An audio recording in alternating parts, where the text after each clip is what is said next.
วัสดีครับ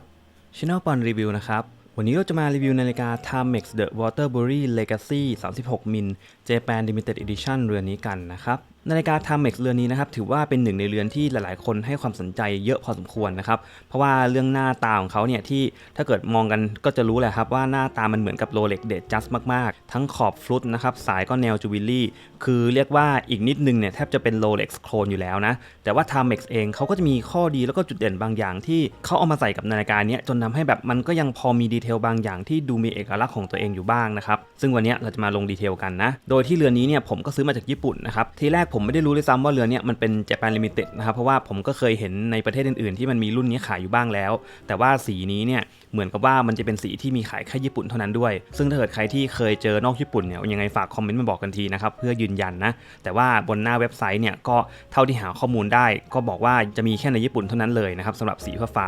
แนวทิฟฟานี่แบบนี้ซึ่งแน่นอนนะครับว่าจุดเด่นของนาฬิกาเนี่ยก็คือเรื่องของดีไซน์หน้าตาที่มันได้กลิ่นอายแบบเดดจัสมาเต็มๆเลยนะครับแต่ว่ามันก็ไม่ได้เหมือนซะทีเดียวเพราะว่าเดดจัสเนี่ยมันจะไม่มีหน้าปัดสีทิฟฟานี่บลูแบบนี้ซึ่งสีที่มันแนวทิฟฟานี่เนี่ยมันก็จะอยู่บนนาฬิกาตระกูล Oyster Perpetual ซะมากกว่าดังนั้นมันก็เหมือนกับว่าถ้าเกิดเราลองจินตนาการว่าเอา Rolex Datejustมาผสมผสานกับ Rolex Oyster Perpetual ที่เป็นหน้า Tiffany Blue มันก็น่าจะออกมาเป็นแบบนี้นั่นเองนะครับโดยที่ตัวสีฟ้าเนี่ยก็ค่อนข้างจะไปทาง Tiffany Blue ชัดเจนพอสมควรประมาณหนึ่งนะส่วนมาร์เกอร์ต่างๆนานาเนี่ยก็จะมาเป็นแนวแบบเป็น Index ขีดเล็กๆสีเงินๆแบบนี้นะครับเข็มก็เป็นเข็มเล็กๆเลยดูเพรียวบางมากๆแล้วก็หนึ่งในไฮไลท์ของหน้าปัดแบบนี้เนี่ยนอกจากตัวสีก็คือมันจะมีระบบที่เรียกว่า Indiglo นะครับคือ Indiglo เนี่ยมันเป็นระบบที่ทำให้เราไม่ต้องพึ่งพาพวกลูมของหน้าปัดนาฬิกาเลยเพราะว่าเราสามารถกดที่เม็ดมะยมได้นะครับอันเนี้ยมันเหมือนทำหน้าที่เป็นปุ่มเลยพอเรากดปั๊บเนี่ยหน้าปัดมันจะเรืองแสงขึ้นมาเนี่ยเดี๋ยวผมลองปิดมืดๆให้ดูนะครับประมาณนี้ก่อนนะถ้าเกิดแบบยังไม่ได้มืดสนิทมากเนี่ยก็จะพอเห็นแบบชัดแล้วนะครับอันนี้คือกดปั๊บก็ติดถ้าปล่อยปั๊บก็หยุดไปเลยนะครับซึ่งแน่นอนว่าในที่มืดเนี่ยพอเรากดปั๊บนะโอ้โหมันสว่างวาบขึ้นมาจนเราแบบไม่ต้องสนใจรูมเลยอ่ะอันนี้ดูเวลาในที่มืดได้ดีมากๆนะครับส่วนตัวเครื่องเนี่ยก็จะเป็นเครื่องควอตซ์นะเม็ดมะยมเนี่ยสามารถดึงออกมาทีนึงก็หมุนตั้งช่องวันที่ด้านขวาเป็นไม่ได้นะครับแล้วก็สามารถดึงมาจนสุดเนี่ยเป็นการหมุนตั้งเวลาอันนี้ก็ฟังก์ชันมีแค่นี้เลยนะครับไม่ได้มีอะไรซับซ้อนมากใช้งานเสร็จก็ snap กลับเข้าไปแบบนี้นะครับส่วนตัวกระจกก็เป็นมิเนอรัลคริสตัลที่ตัดแสงได้กลางๆนะบางมุมก็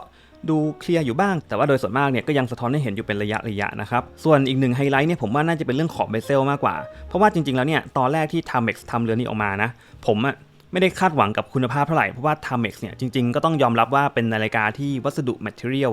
ยังไม่ได้เทพมากหรือว่าเขายังไม่ได้แบบเน้นความคมเหลี่ยมมุมการขัดหรือว่าความเนี๊ยบในการผลิตนาฬิกาคือ Timex เนี่ยจะเน้นเรื่องของดีไซน์เรื่องของหน้าตาที่โอเคภาพรวมก็ดูดีดูน่าใช้งานในราคาที่มันถูกแล้วก็ย่อมเยาวมากๆนะครับแต่ว่าเรือนนี้เนี่ยต้องบอกว่าผิดคาดผมมากๆเลยตรงที่เอาแค่ขอบนี่ก่อนเนี่ยผมก็รู้สึกว่า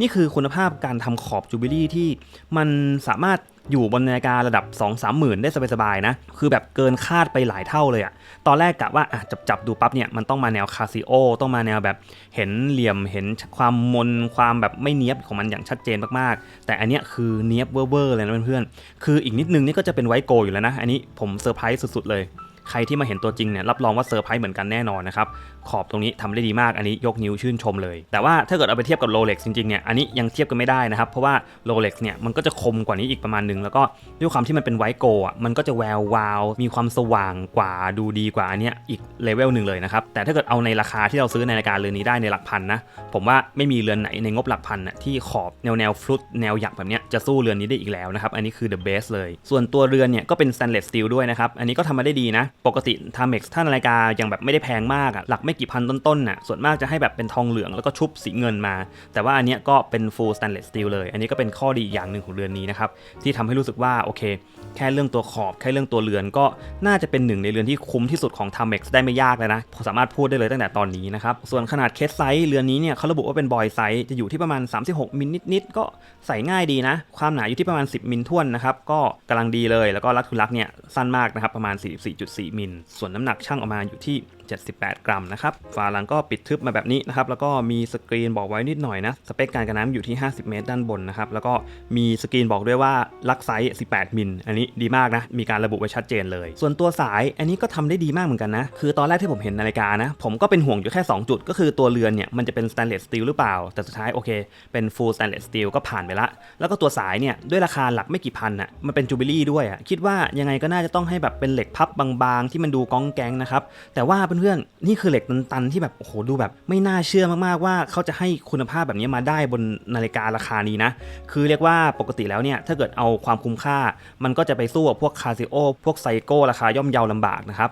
บแต่อันเนี้ยผมสามารถพูดได้เลยว่านี่คือสายที่ดีที่สุดในนาฬิกางบประมาณไม่เกิน 4-5,000 บาทแล้วนะอันนี้คือแบบดีเวอร์มากจริงๆอ่ะเป็นเหล็กตันๆนะครับไม่มีรอยต่ออะไรให้เราเห็นเลยนะแล้วก็คุณภาพการผลิตเนี่ยผมว่าเอาไปเทียบกับพวกไซโก้ที่ราคา10,000 กว่าบาทได้เลยนะครับอันนี้ทำมาได้ดีมากนะแล้วก็ข้อเนี่ยเล็กมากๆเลยเคลื่อนไหวอิสระมากๆอย่างเงี้ยสามารถพับได้เต็มที่เลยซึ่งแน่นอนทำให้การสวมใส่บนข้อมือเนี่ยทำได้ดีเวอร์เลยนะครับแต่ว่าเอ็นลิงก์เนี่ยยังเป็นเหล็กพับอยู่นะอันนี้ก็โอเคนะครับคือมีแค่จุดเดียวเลยที่อาจจะรู้สึกนิดหน่อยอยู่บ้างแต่ว่าที่เหลือนี่มันแบบแทบจะเพอร์เฟกต์อยู่แล้วอ่ะบานพับก็มาเล็กๆแบบนี้ซึ่งอีกจุดหนึ่งที่อยากให้ดูไว้ก่อนก็คือมันจะไม่มีแบบพวกข้อเล็กมาให้นะครับเพราะว่าข้อนึงเนี่ยเขาเล็กมากอยู่แล้วมันก็จะไม่มีข้อย่อยครึ่งข้อมาให้ก็จะขยับทีละ1ข้อเต็มๆแบบนี้เลยแต่ผมว่าโอเคนะข้อมันก็เล็กอยู่แล้วมันก็ปรับให้มันกระชับได้ไม่ยากมากเท่าไหร่นะครับรายละเอียดก็ประมาณนี้นะสำหรับวัสดุถือว่าสุดจริงมาขึ้นข้อกันเลยดีกว่าข้อมือผม 5.75 นิ้วหรือว่า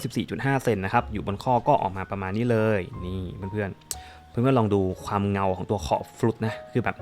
โอ้โหมองมันผ่านนี่แอบคิดว่าเป็นไวท์โกลด์บ้างในบางจังหวะเหมือนกันนะครับเพราะว่าเงามากนะแล้วก็เวลามาเล่นแสงขึ้นลงเนี้ยมันจะเห็นแสงเงาวิ่งกับขอบที่แบบมันคมมากแล้วมันประกายมากๆอ่ะคืออาจจะไม่ได้สะท้อนกระแทกตาเท่ากับพวกไวท์โกลด์จริงๆนะแต่ว่าถ้าเกิดเอาแค่เรื่องราคาเนี่ยผมว่าเรื่องความดูดีเนี่ยมันสบายมากอยู่แล้วนะครับในราคานี้ถือว่าดีมากๆเลยอย่างสายเนี่ยแค่มองก็รู้สึกได้แล้วว่าเฮ้ยนี่คือสายจูบิลี่ที่คุณภาพดีมากนะยังไม่ต้องจับก็พอจะดูออกแล้วนะครับแต่ว่าพอมาจับปั๊บก็โอ้โหราคานี้ได้แบบนี้มานี่ผมว่าหาดูได้ยากมากๆสำหรับ Timex นะครับถือว่าเป็น Timex อีกหนึ่งเรือนที่ผมว่ามันผิดคาดไปซะทุกอย่างเลยเพราะว่าเดิมทีผมก็จะคุ้นเคยกับ Timex ว่าในงบประมาณนี้เนี่ยมันจะได้ของแบบประมาณนึงอ่ะคือตามคุณภาพ quality เขามันก็จะแบบโอเคพอรับได้อ่ะแต่ว่าไม่คิดว่ามันจะทำให้เราเซอร์ไพรส์แล้วก็ดีเกินเบอร์เกินความคาดหมายไปมากขนาดนี้เท่ากับเรือนนี้อีกแล้วนะครับดังนั้นก็ต้องบอกเลยว่านี่น่าจะเป็นหนึ่งใน Timex ที่ผมพูดได้ว่าคุ้มค่าคุ้มราคาและน่าใช้ที่สุดของแบรนด์ณตอนนี้แล้วนะครับเท่าที่ลองใช้งานมาหลาย10เรือนแล้วนะส่วนเรื่องความเหมือน Rolex Datejust ก็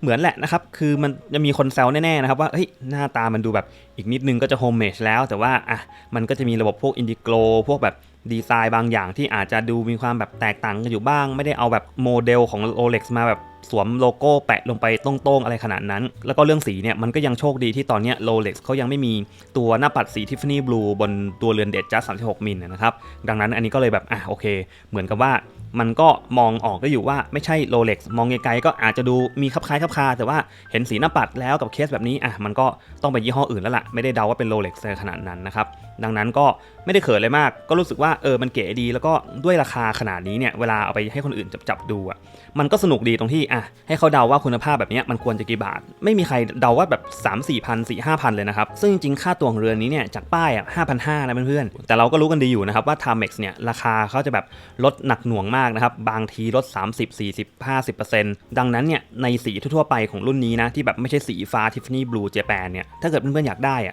2,000 3,000 ก็ซื้อได้ละนะครับซึ่งถ้าเกิดมันไม่เกิน 3,000 นะอันนี้คือแบบ the best ละในช่วงงบต่ำกว่า 3,000 นะผมว่าไม่มีอะไรสู้ได้เลยครับแต่ถ้าเกิดอยากได้สีพิเศษแบบนี้แนว Tiffany Blue เนี่ยก็อาจจะต้องแบบลองดูที่ญี่ปุ่นกันหน่อยซึ่งที่ผมไปเจอมาเนี่ยมันก็ประมาณ 22,000 กว่าเยนคุณเป็นเงินไทยก็ตกประมาณ 5,000 กว่าบาทนั่นแหละนะครับแต่ว่าโอเคมีส่วนลดอะไรกันไปมันก็จะซื้อได้ประมาณสัก 4,000 บวกลบอะไรแถวๆนี้นะครับใครที่อยากได้ก็ลองไปตามหาดูในร้านพวก Big Camera Yodobashi Camera หรือว่าจะเป็น Tic Tac หรือว่า Chalk นะครับก็จะเป็นร้านที่ขาย Timex อยู่คือก็มีขายอยู่เรื่อยๆนะครับแล้วก็ที่มันบอกว่าเป็น Limited เนี่ยผมยังไม่มีข้อมูลนะว่าเขาผลิตมากี่เรือนนะครับยังไงใครที่ได้ไปญี่ปุ่นก็ลองแวะไปดูตัวจริงได้นะผมว่าตัวจริงดูดีกว่าที่เห็นในรูปหรือว่าในคลิปมากๆเลยก็ลองไปเลือกซื้อกันดูได้นะครับสำหรับรีวิวนี้ก็ประมาณนี้นะครั